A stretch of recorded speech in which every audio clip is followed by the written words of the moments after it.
आदरणीय मुख्य न्यायाधीश महोदय, सर्वोच्च न्यायालय भारत। मैं भारत का एक साधारण नागरिक,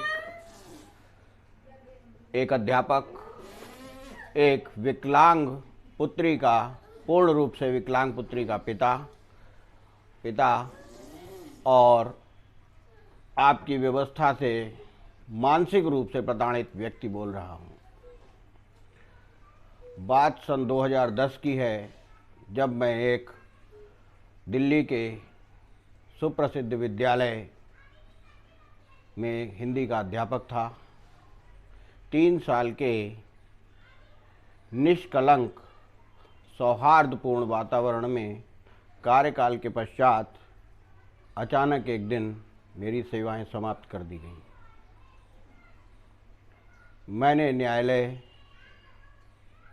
में गुहार लगाई, जिसका परिणाम हुआ कि मैं निचली अदालत और उच्च न्यायालय दोनों ही स्थानों से जीत गया। विद्यालय दोनों ही स्थानों पर हारा। विद्यालय का नाम मैं इसलिए नहीं लेना चाहता क्योंकि विद्यालय एक ऐसी संस्था है जो अपने आप में निष्कलंकित है और उसको, उस जैसी पवित्र संस्था को अपने लिए प्रयोग करना ये सबसे बड़ा दुर्भाग्य होगा।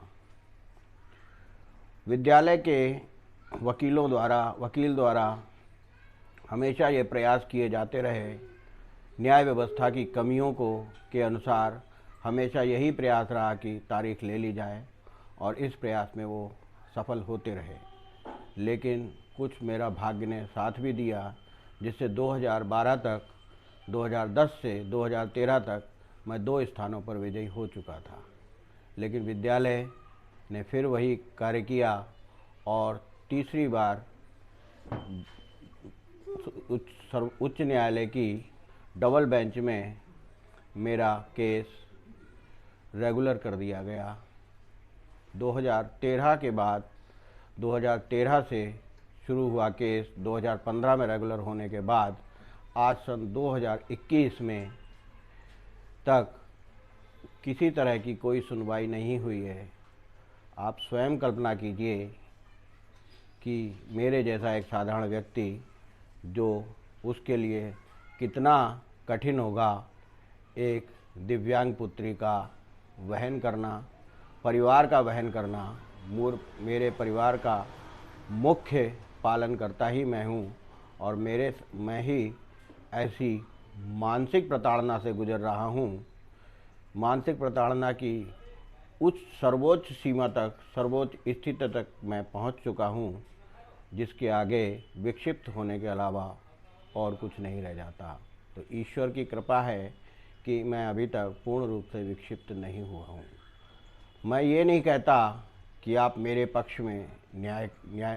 पक्ष में अपना फैसला सुनाइए, लेकिन जो भी फैसला सुनाइए, कृपा कर मुझे इस मानसिक प्रताड़ना से मुक्त दीजिए।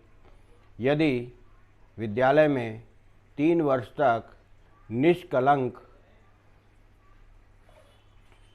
भेदभाव रहित सेवा करने के बाद, सौहार्दपूर्ण वातावरण में सेवा करने के बाद भी मैं दंड का अधिकारी हूँ, तो मुझे दंड मिलना चाहिए। अपनी विभागाध्यक्षा के सहयोग से, उनके विश्वास से, उनके संरक्षण में कार्य करते हुए यदि मैं अपने विभाग को विद्यालय में सर्वोच्च स्थान पर लेकर गया, उसके लिए मुझे दंड मिलना चाहिए, तो मैं दंड का अधिकारी हूँ।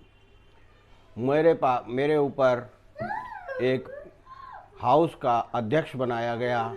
वो हाउस जो पिछले कई सालों से दौड़ से बाहर था, उसको प्रथम स्थान लाने पर भी मैं अगर दंड का अधिकारी हूँ तो मुझे दंड मिलना चाहिए। लेकिन कृपा करके मुझे इस मानसिक प्रताड़ना और आर्थिक प्रताड़ना से जल्द मुक्त कीजिए। मैं यही मेरा और मेरी बेटी का आपसे सादर अनुरोध है। कृपा कर मेरी इस प्रार्थना को स्वीकार करें और जल्द से जल्द मेरे पक्ष में या विपक्ष में जैसा निर्णय आपको स्वीकार्य हो वो लेकर मुझे अनुग्रहित करें। धन्यवाद।